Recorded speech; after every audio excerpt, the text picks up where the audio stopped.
This episode of The Cut was filmed at the Men's Grooming Lounge. Now this is me in the future.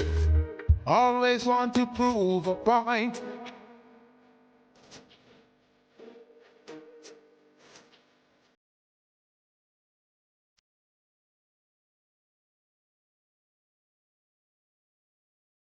I made use of my opportunity. Now I'm where I wanna be. Welcome back to The Cut, and today is a special edition, The Cut Gone International. Yeah. We have two of the most iconic names in track and field history.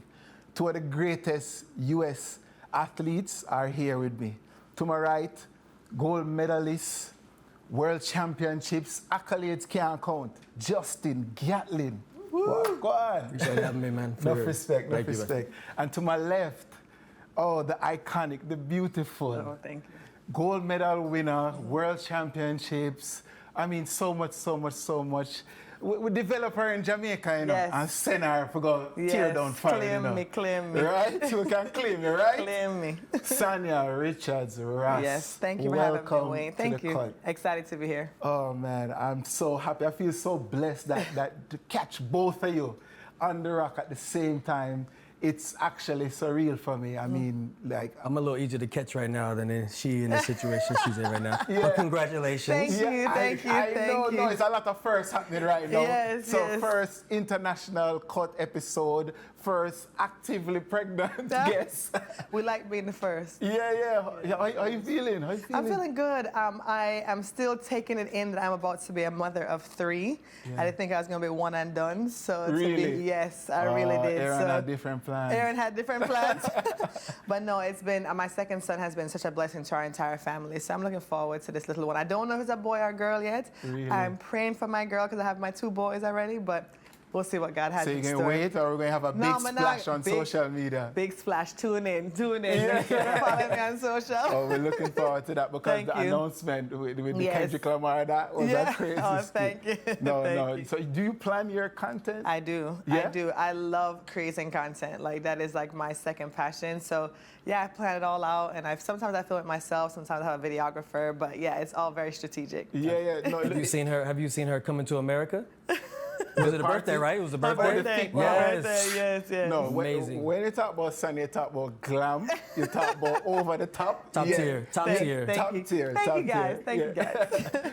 And it look like everybody around you have to get involved in it because I see your mom. Yes, my mom, my And sister, my dad, everybody Yeah, everybody. is on board. But you know, it's how it's always been. And I feel like people always say, I think it's a Jamaican thing, like just the support that I've had from my family and the buy-in and the love is what's made me as successful as I am. So everything I do, I always Is that why include you them. name your podcast?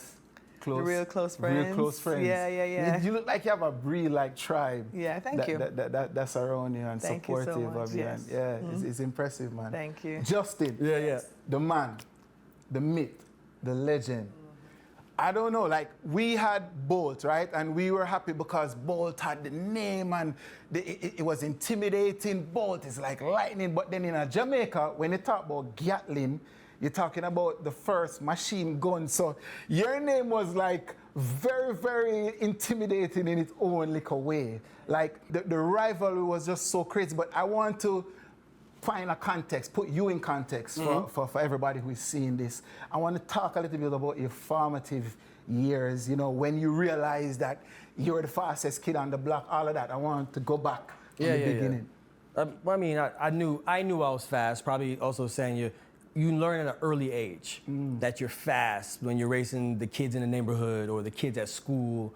So for me, it was the kids in the neighborhood. I would tell them to get on their bike because I was beating them on foot already.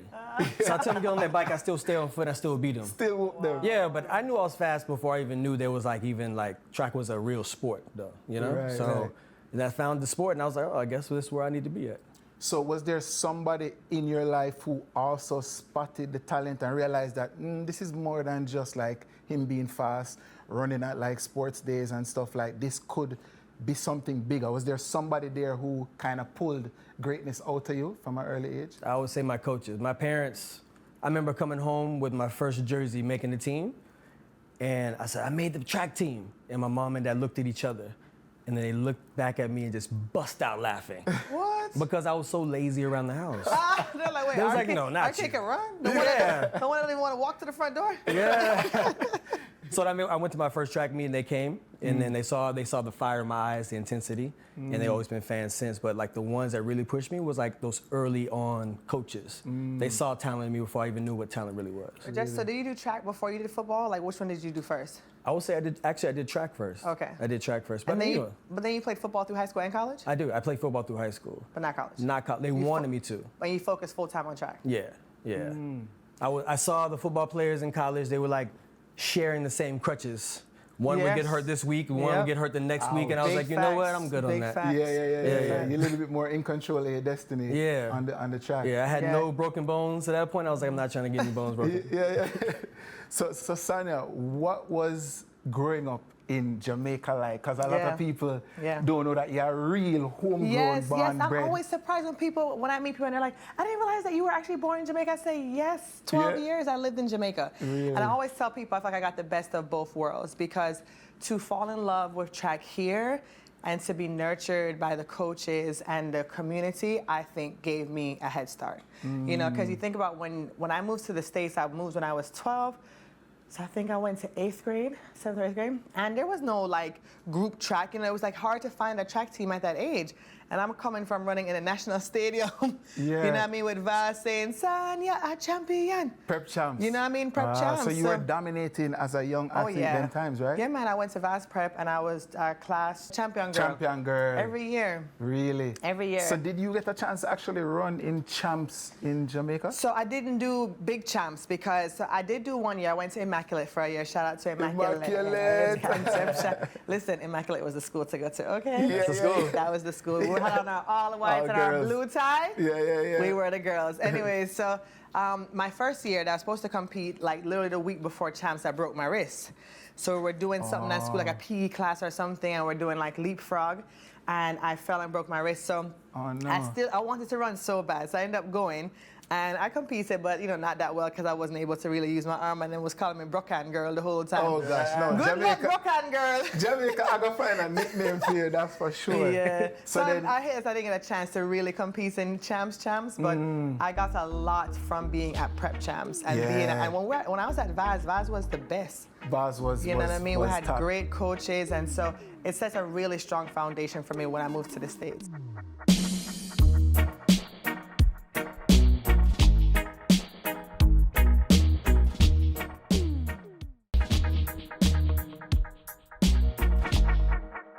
What was the transition like going into the high school system? Yeah. Because this is a big sea now from Absolutely. a small pond in Jamaica. For sure. What was the transition like for you? Yeah, it was hard for me at first. I remember when I went to the school, came from being in uniforms to I was in a public school for 1 year before I went private, and just then my accent, it was all of these things I was trying to adjust to.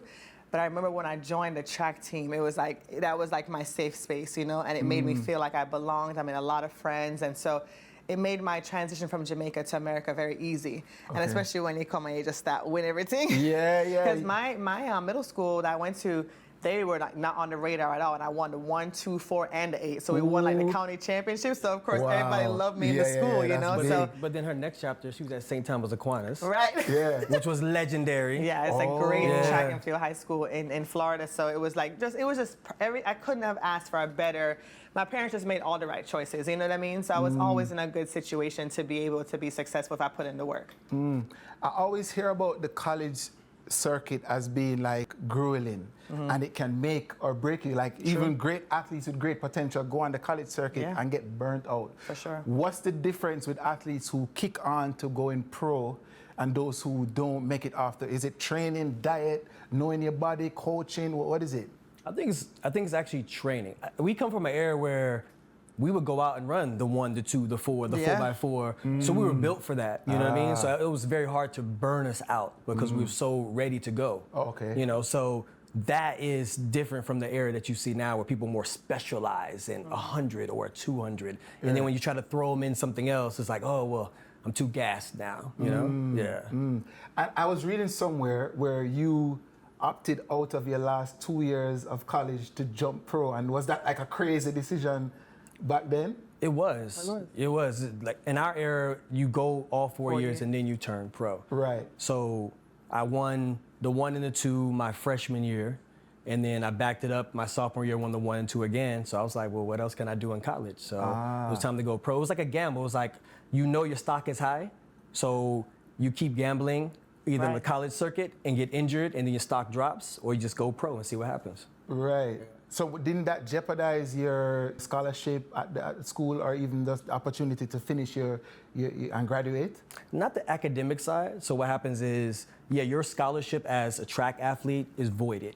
But what happens is, you know, a shoe company can come in and say, hey, we'll pick up and say, we'll help you finish your education as a student, and you'll still run as athlete. Oh, okay. So what was your college? Same experience. I did 2 years. I only did 2 years in the college system, and I went pro as well. Really? So we have the same story, yeah. So I won freshman year, came back sophomore year. Should have won. I had an injury before, so my stock was a little bit down, but I still thought it was a good time because it was my Olympic year, 2004. I ended up winning that one and went on to make the team. So just like Justin, I signed with Nike. They picked up the rest of my schooling. So they pay you, and then they said they'll cover your schooling in the contract to make sure that if you want to finish, you can finish. But I also think too, like when you talk about the burnout thing, I think that for some athletes, it can be really hard for them in the college system because the coach's priority is the school winning. Yeah, that's all they see. You know what I mean? Yeah. So it's very different when you become pro and the coach's only priority is you. Right. They want you to become world champion, you to become Olympic champion. Yeah. When you're in a college system, they want to win NCs, they want to win conference. And when you have athletes like us who can do it all, you can sometimes see athletes burn out who have a lot of talent. So I think we got lucky, like being in and out in 2 years and then being able to, you know, parlay our success in college onto the pros, I think was a benefit for us. So that must have been heartbreaking for the college coaches. For the coaches, and no one's to leave. Oh my God. I mean, I had a real talk with my coach. Like, I just sat down with him in his office. It was probably like the real first adult conversation I had. Yeah. And I told him, I was like, I'm thinking about going pro. He was like, you know what? You do what you have to do for your future. He said, but I'm gonna tell you now, if you stay here and train with me, you have to understand the hierarchy of what's important to me. He said, first my family, then these kids at the school, and then it's going to be you. So he told me straight up. It wasn't nothing like fluffed or anything like that. It was like, this is what it is. That. Yeah, I have to respect that. Yeah. We're probably at a part of the story where you're thinking about changing allegiance, or was it something that you had to give a lot of thought? It's a good question. Yeah. But I actually never competed for Jamaica. So my first time competing for a team was when I was a junior. So this is the story. So I'll never forget it. Joy Kamani, I was at the Junior Olympics and I had won everything. And she came up to me and she said, you need to join the junior team. I was like, yes, I'll go tell my mom, like, Mom, I'm gonna be on the world junior team. And Joy says to me, just bring your passport down to register. So I'm like, Mom, I gotta have my passport. She's like, you don't have no passport? I said, what? She's like, no, you're not yours. You don't have the American passport. I said, but I want to run with my friends. So for me, it wasn't even really up. It was more about 4 years in America. All of my friends, Batman, everybody were all Americans. I wanted to run with people who I knew. I didn't know any of the Jamaican girls. I hadn't competed with them. So my mom saw that I was really really wanting to be on Team USA. So she went and got her citizenship. I got naturalized, and then I became an American citizen to run for the U.S. team. It wasn't until Milan pan Jamaican soil for the World Juniors where I was like, oh shoot. They were not very happy with me at all. I was just like a young buck, just, Wow. So it wasn't something that we overthought or anything. It wasn't like I was 19, 20, 21, like, okay, let me choose. It was just I was 16, Here I was thinking that it was something that you're thinking, Also, if I run for the States, then I have these advantages or opportunities. No, it wasn't that deep for me at the time. Wasn't that deep. I mean, I do think it was the right decision for me, and I feel like I had a lot of great success being a part of Team USA, but it certainly wasn't a business decision, or I wasn't a growing up, It was just my parents were like, let's make my baby happy, and but I'm sure you had a lot of love and support for the Jamaicans who are doing such great things. I'm gonna be honest, in the beginning, it was difficult. And I reflect on that time now when I came and I ran for the World Juniors and the Jamaicans was booing me and stuff. I realized it was more a language of love, right? Because they want me to be with them. But it was hard on me. I didn't receive it that way. It felt like I was a disappointment. Yeah. And I felt like I let a lot of people down. So at 16, 17, to go through that was really hard for me, that part of my career. Right. And I didn't realize the impact it had on me for a long time. You know, and then things turned around, and I feel very loved now by the Jamaicans. Yeah, I came back and did a lot of work. Like I raised all this money, and we had a foundation. So it ended up coming full circle. But in the beginning, it was really rough. Yeah, but I mean, I can speak from my vantage point, my perspective as a fan. We had a sense of pride for every success that you had, you know, internationally. Thank you. Even though you're running for, we always saw you as a hometown girl, and we kind of, you know, felt good for all of your triumphs. Yeah, man. That's what I never wanted knew it to that. feel like. I always thought there was just love for you always. I didn't know that. Yeah. In the beginning, not so much. Yeah, but I think it was more just disappointment because they wanted to see me in the Jamaica colors, which I understand now, you know. But at the time, it was hard to receive that. Yeah.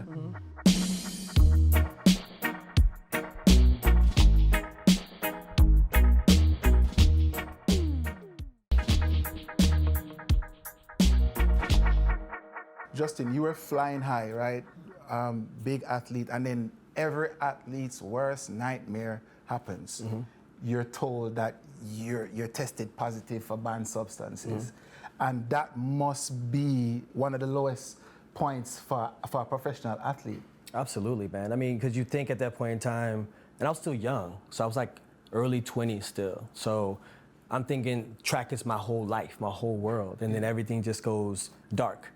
You know, so I have nowhere to go, nowhere to turn, and I'm still at that age where I'm still growing, so trying to find myself as an adult. You know what I mean? So I learned how to navigate myself through life as a regular person that didn't have the thing that he loved the most, which was track and field. Wow. Yeah. You have that though. You always come back from adversity stronger than before. That was something that you built, that you were going to tell your story regardless of what they were saying, regardless of what was going around. Was that in putting in extra training while you were off frontline duty, or what was that? I mean, it was a real journey for me. Like, I started trying to go into modeling and trying to find other things because, you know, like as an athlete, you dive into your craft 100%. You don't give it to anything else, you know? Yeah. So played a little football. I was in mini camp with the Buccaneers, NFL. And then I realized, I was like, man, I love what I love. I love track and field. So then I started working hard, coming back, and I realized that the gift and the curse of the situation was that I actually learned so much about life because track was on hold right now. And when I came back into track, it gave me a whole different perspective of how I should look at track. And I became a wiser athlete from that. And I looked at the fact of, I didn't take every race for granted. So when I came back like a terror. I wanted to run everything. And I had to trick my mind on certain things and realize like these people out here I'm racing against are taking money out my pocket or food out my mouth. And I had to put myself visually in that situation to make that feel like it was dire for me to go out here and run because now I'm 4 years back where everybody I ran against, my peers, they're already ahead of me. They're already running. When I came back to the sport, they was already running 9.7s and 9.6s. And I had to give like, whoa, what do I do now? So I had to really kind of like literally train like Rocky. No, well, we could see it. Like when you hit the track, like it was beast mode. You could tell like there was that fire every single time. It was intimidating as fans, man. Trust me. Was like Bolt's image. Was it kind of annoying to see him be so confident in those like tense moments? Like, was that intimidating for you to see how relaxed he seemed in the moment? No, I actually loved it. Yeah? I remember watching him win the Olympics in 2008, and I was sitting at a bar with some friends, and he came across the line. Obviously, we know what he did in 2008. Yeah. And I just looked up there, and I looked at my friends like, I want to race that guy. And that was my journey, like, to get back. Not even just to beat him. It was the fact that I wanted to stand next to him on the starting line. Because I think as a real competitor, you want to like test yourself against the best, right? And that's what really kind of like pushed me to keep going further and going faster, was the fact of self-accountability and saying, if you want to be the best, you have to show your best. That's what I wanted to do. I have a good question. At what point did you start training back? Because it was 4 years, right? Did you train the whole 4 years to stay in shape, or did you start back 2 years? Like I started back probably around after 2008, so like half of 9. Okay. And then came back at the end of 10. Okay. Yeah. So like a year and a half preparation to compete. Yeah. I was overweight. That's what I was gonna say. That must have been hard. Yeah, it was hard. Work. Yeah. They used to call me Fatlin when I came back in the track. So Americans are just as bad as Jamaicans. Fatlin. So Sanya, I want to rewind a little bit to college days. Yes. Because there's this story, and it sounds kind of like a storybook, but it's actually real life. Tell me if I'm wrong. You met your husband Oh, we're going there. in college. Yeah. You guys continued to build two separate world-class careers, Yeah. all while maintaining a relationship Yeah. that was growing into marriage, Yeah. achieving. There must have been moments where the training regimes were going left and going right, and there must have been some things that tested, like, You know how what? did You that know what, happen? Wayne? It's so crazy because I feel like we almost had like a fairy tale relationship for 10, 15 years. The hardest challenge in our marriage was having children. Like our firstborn, that was like when it was like a tornado hit our marriage. Really? Up until then, it just seemed like it was perfect because I think we were both so driven. And we had our seasons would complement each other. So when he was in season, I was up in New York with him. I was able to be that girlfriend or fiance or wife for him and support him, and vice versa. So and I also think too that the space, like being apart, just made our love richer because it's like we're only together for a month and we wouldn't argue. You know, it was just a really fresh and just. Wow. And he's just a great guy. He's easy to be around. I'm the crazy one. He's like the calm one who's always like at a 5. I'm always at a 10. So I can't really think of like even too many arguments when we were competing because we were so laser focused. And the best part was for him, I think, and I know because he talks about it, was that his parents and stuff weren't, very sports savvy and all that kind of stuff. And of course, my dad. Lots of Jamaicans would know my father, Archie, because he was a great soccer player. Right, So yeah. he had, that experience. My mom ran track. And then when I started to show potential, my dad like dove into the sport. So he was like on top of everything. So then, Ross would do sit-ups with me and he would eat well because my dad used to like juice fruits and vegetables for us and stuff. So the bond that we built around sports was really the foundation of our relationship. Yeah. And we just like flourished. And I think the hardest part for us was when I had our first son, and we went from a party of 2 to a party of 3, and life just changed. And it took us a long time to kind of settle back into like, all right, this is what our life looks like now with a child, which I don't think a lot of people talk about. But the first, and we didn't have my son until 14 years. We were together 14 years. Right. So up until then, just really all. Everyone thinks that having a kid is like a fairy tale. Like, Yeah. oh, we're gonna love them Bring it together. We're together. gonna raise Yeah. our child together. But you may have raising differences sometimes. Exactly. You know what I mean? Yeah.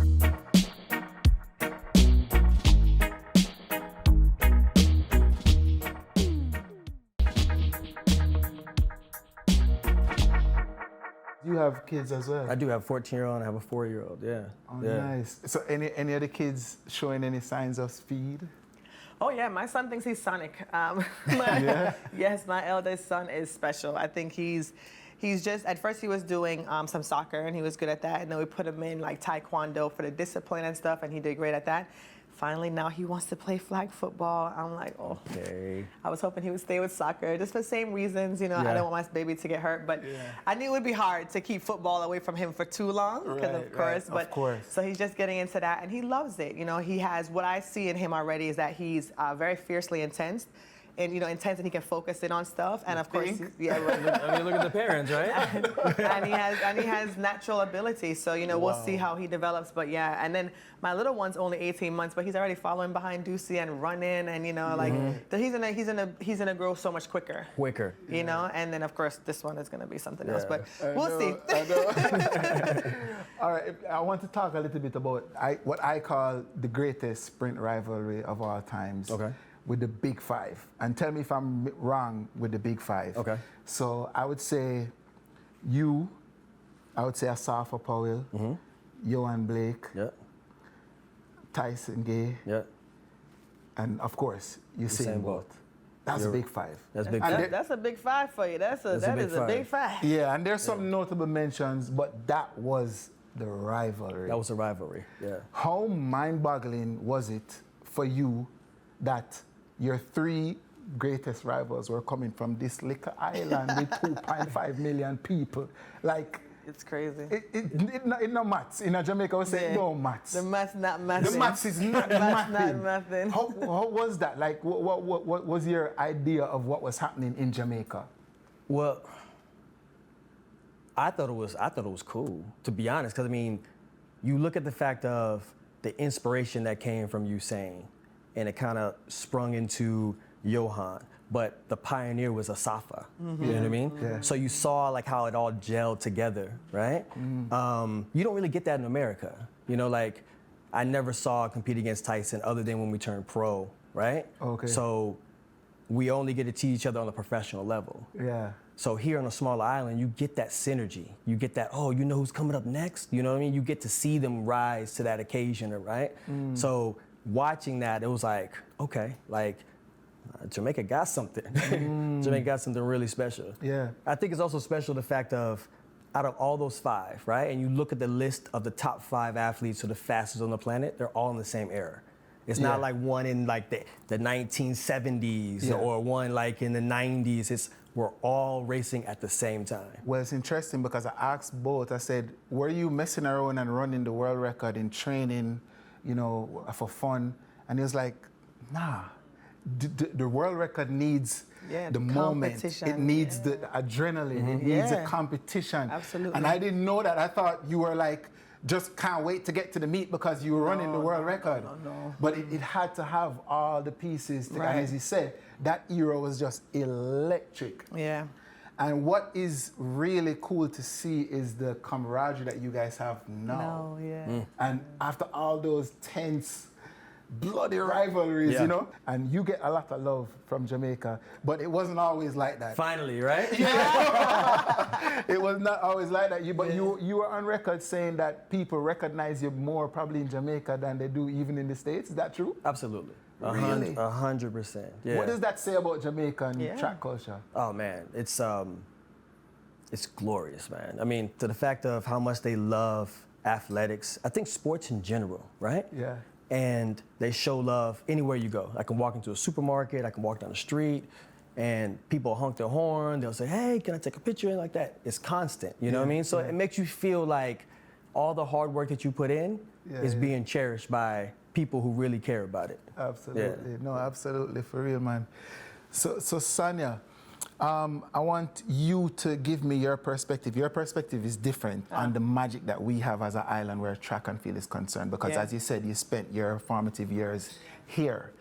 What would you say is the secret sauce to Jamaica's prowess in track over the years? Not just recently, but kind of over the years. Man, I think that there's so many elements. I think that, I think like Justin mentioned, and I think he said it in a kind of a fresh new way, is that because of the success that has come from the island, it inspires the best athletes to want to follow in those footsteps. You look at a country like the United States where you're never really close to the heroes. There's a million sports for you to choose from. You don't always see the best athletes choosing track and field, but on this island, the best athletes are going to want to run track. So you have a better talent pool when it comes to that kind of stuff. You also have very experienced coaches because they've been there before. So I remember that my coach at Vaz was like the national coach.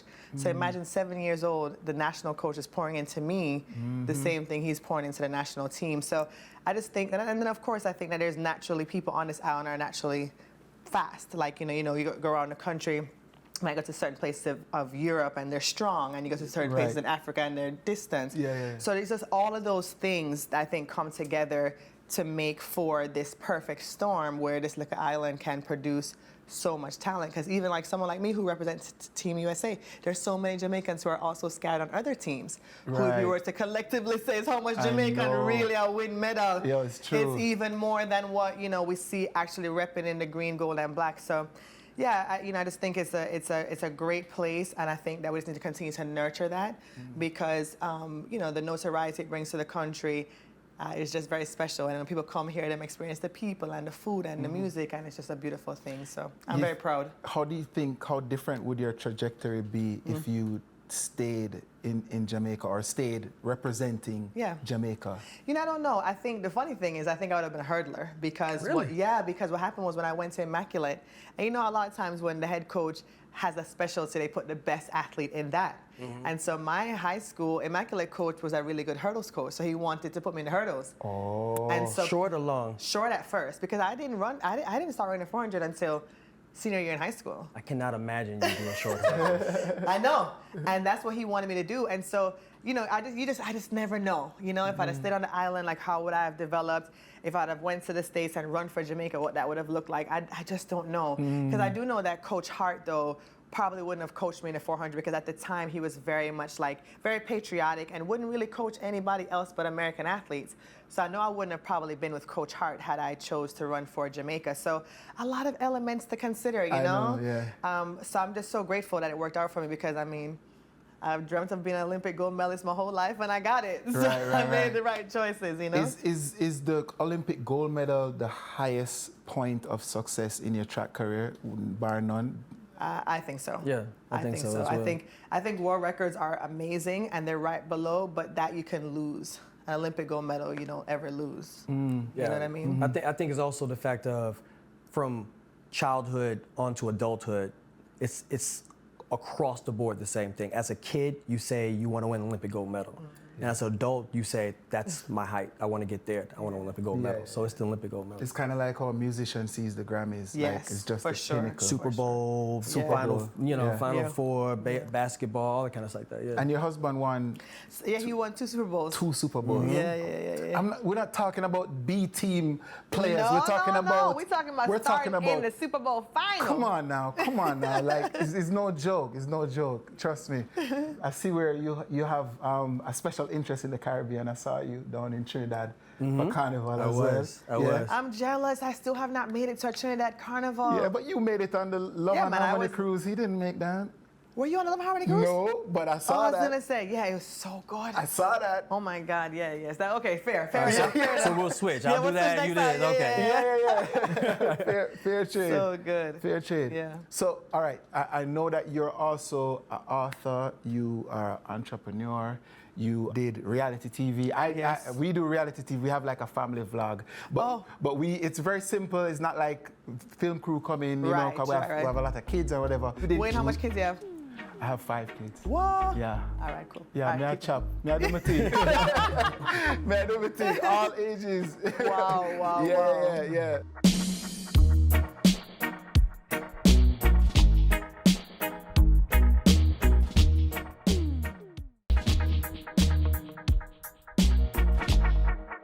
Our setup was very simple. I know Real Housewives is proper film crew, is proper like commercial objectives, all kind of things. How did you find reality TV when you did it? So I did reality TV twice. I did the first time with my family as well, and we did a show called Glam and Gold on WeTV, and it was just my family, and that was a much easier experience because this is just around people who you know and love. And there is, a line that you're not going to cross and all those kind of things. The Housewives was a completely different experience. And I count all of my experiences as positive and opportunities to grow and stuff. But that one was super tricky because I was thrown into a situation where these women were 14 seasons in. They understand the game. You were the rookie. I was the rookie. And I had never been in a situation where it was really just mano a mano. Like, they don't tell you nothing. Really? Nope. Everybody's just, out to do their own thing. And I don't thrive in those kind of environments. I realized from that experience that I'm really a team player. And so I like to be in situations where, we can work together to have success. And so that show, and I get it now, like everybody is really just trying to keep their check.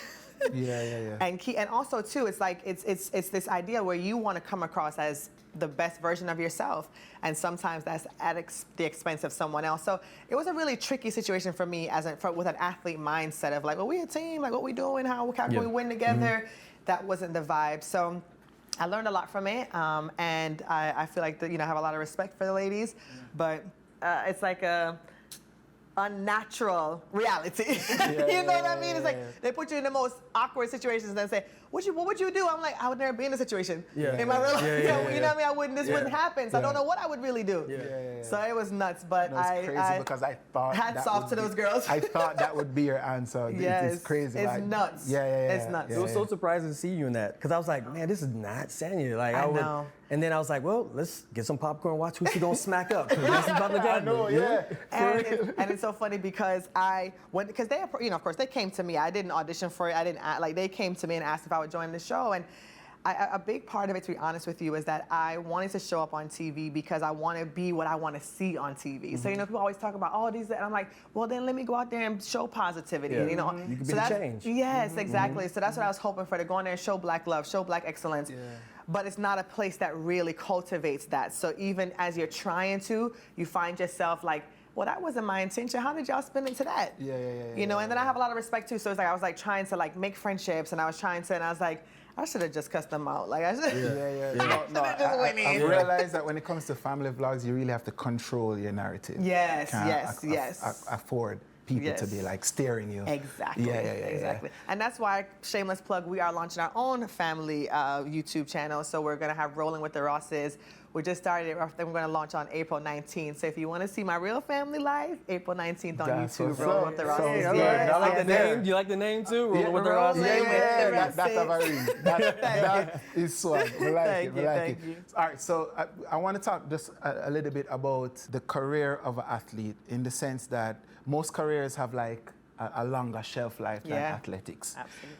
Is it something that plays on your mind while you're in your prime? You're thinking, what's next? Because you know that the wheels are going to fall off at some point. Is it something that you actively think about while you're doing track? Yeah, I don't know. You can go first. I mean, you do subconsciously, but you know that if you start thinking about it, that's the first thing you're gonna think about every day at practice, when you get to competition, all that kind of stuff like that, right? So those situations are gonna be like, am I focused for this race? No, you're thinking about what I'm gonna do when I retire. Exactly. You know? You gotta kind of throw that out your mind and realize, okay, I need to be focused now, and then when it's time for me to retire, I'm gonna retire. You know? Have you used your expertise where your degree, because you have a degree in psychology, do you see yourself falling back on your degree in your retirement phase? No? I think so. Like Sanya was saying, like you be the change, what you're looking for, right? So with my podcast, Ready, Set, Go, we talk about and try to give a platform for athletes to humanize themselves. Talk about what really is important to them, because as track athletes, you only get to see them at the starting line and at the finish line. Right. They never get a really chance to really talk about who they are, what really motivates them, or the microphone's in front of their face, like maybe for like 5-10 seconds, and then they're out of there. So I want to give them a space to where they can talk about who they are, all those things like that. So I think I lean back on my psychology degree in that way. Interesting. I think I was a little different than Justin, because the last 2 years of my career, I think more because I knew my career was coming to an end. So I had a really bad toe injury that I had been, like when I won the Olympics, I was technically racing on a broken toe. Really? Yeah, in 2012, the doctors wanted me to have surgery, and I was like, I'm not doing it. I mean, there's no way, you know, and so I would tape my toe, I did shots, all kinds of stuff in my toes. In my right big toe, because it was just so bad. So when I had the surgery in 2013, it wasn't successful, and I thought I was like at a 10 pain before. I was like at 100. I couldn't push off my right big toe. It was just really hard. So the last 4 years of my career, I could see the writings on the wall, because just for my quality of life, I was like, I can't keep doing this. Like, it was so painful to run. And so the last 2 years, I started to see myself like as like what's next for me. You know, saw myself as more than an athlete. And I remember my last year, 2016, I actually told everybody it was my last season, and it was really awesome, because like a swan, every meet I went to, so much love. And I remember saying this prayer every single day. I was like, God, thank you so much for the gift of track and field. That has been like my greatest blessing. You know, it's given me so much. But I know every blessing is not meant to last a lifetime, and allow me to be at peace when I give it back to you, you know? And for a whole year, I just kept telling myself that, and I just kept praying that prayer. And when I walked away from the sport, I felt very fulfilled. And I felt ready to start tackling the other things I wanted to do in my life. But it started really mentally first for me, like, you know, seeing myself as more than an athlete, and what have I learned in sports that I could use in the next phase, and, you know, all those kind of things. And I think it really set me up for a very smooth transition, which I do think a lot of athletes don't prepare for. And they really, I've seen a lot of athletes struggle post-retirement to find themselves and to find what's next. And I'm like, if you are that great at one thing, you can be great at something else. You know what I mean? Greatness is not fleeting, it lives in us. So if you tapped into it before, find your greatness again. You know? It felt like you went straight into broadcasting, like NBC was waiting on you. Well, you know what I did win? And that's why I was saying about being prepared. When I did my final race, Lewis Johnson, now my colleague, he came over to me and he said, Sanya, you've been so good in sports, like what will you do next? And I said to him, I'm gonna start a family, I'm gonna write a book, and I wanna start commentating. NBC called me the next day. just because I said it on camera. You know what I mean? So it's like you got to be prepared for those moments. You got to say the things you want out loud, because sometimes people just don't know what you want to do. And so when they called, it was so funny. They called my mom, because my mom was my momager, and they were like, "You think was San serious?" And she said, "I think so, but give her a day, because she's still, you know, it's my first time not making a team in my whole career. So I was still very devastated not making the Olympic team. So the next day, my mom said, "Well, NBC did call. Do you want to do it?" And I was like, "I think I really do," but I was thinking it was going to be probably for the next season. They were like, "Can you come in tomorrow?" I was like, "I see you there." You know? So I still went to Rio anyway as a commentator instead of an athlete. So it was just a blessing. You did a great job. Thank you. We saw her. We was like, "Oh man, Sanya's gone." The next thing you know, well, Wait, sorry. I can hear that voice. Whose voice is that? He's still here. So I ain't going nowhere. And you're a successful author as well. In a nutshell, what is your book about? So my book, I wrote 3 books. Chasing Grace was the main book, and it was kind of an autobiography. And I thought it was a really nice way to close out that chapter of my life, because I honestly now can't remember half of what I did on the track. So it was nice to write it when it was still fresh. And so I wrote a book called Chasing Grace, and it was about what the 400 taught me about God and life. And so I kind of correlated the lessons I learned on the track to how it has helped me to become the woman I am today, with lots of highs and lows and stuff. So it was really cool. It was a really good, people loved it. They loved the book, And how are you keeping busy these days? Same thing. I actually wrote a book too. Ready, Set, Go, From Grind to Glory. Okay. I guess it's like a memoir in a way of like how I found track and fields and how I kind of navigated through my career. And at the end of each chapter, I kind of give instructions and toolage to the young readers on how to be able to have a champion mindset. And then towards the end, I have 2 chapters that I just dedicate to my parents. And they kind of like teach people how to find if your child has greatness in them, right? Because a lot of my parents were not athletes at all. So I was like the first athlete. So they were we were all holding hands together, learning track and field all together at the same time. So it was kind of a way where I wanted to kind of give a gift back to my parents, because my mom was like, for so long, she was like, "You should write a book, you should write a book." I was like, "Mom," I was like, "I'm not even retired yet. I can't write a book yet." I know. So yeah. No, man, both of you is like, it's been a movie. It's been a movie, and we're still there. We're still in it. Still in the middle of it, man. I really appreciate you guys for taking time out of your schedule. I feel lucky. I feel blessed that these 2 icons, these 2 legends are sitting with me. Speaking of pouring into the children, I see where you're starting an early rivalry with Asafa's kids. Oh, you saw that? Listen, I had to wake my son up. I was like, "We're getting called out. Come on, it's time to train. Let's get up and train." Funny. I love that. I don't think you know how competitive his father is. Oh, yes, I know. Of course, I know firsthand. But guys, trust me, I really appreciate it. Big love, and I'm looking forward to the next chapters of the books and what's to come. Thank you so much. Same for you. Happy landing when that time comes. Thank you so much. Hope it's a girl, because I know that's your wish. Girl. Yes, we'll see. Yeah, man, give thanks, man. All right. We are caught. What I wanted Usain to do was to show me either one of your dances. Don't play around. You do all the good dance. I know you have this. I'm shy. No, you're not shy. Shelly and Fredo. And I start for power. Boom, boom, boom, boom. So you go like this? Yeah. You swing. That's it. All right. That's it. Gotta get it. Let me take it out. After I'm done. Hey. Puyaka, for Shabba Rankings. Hey, hey.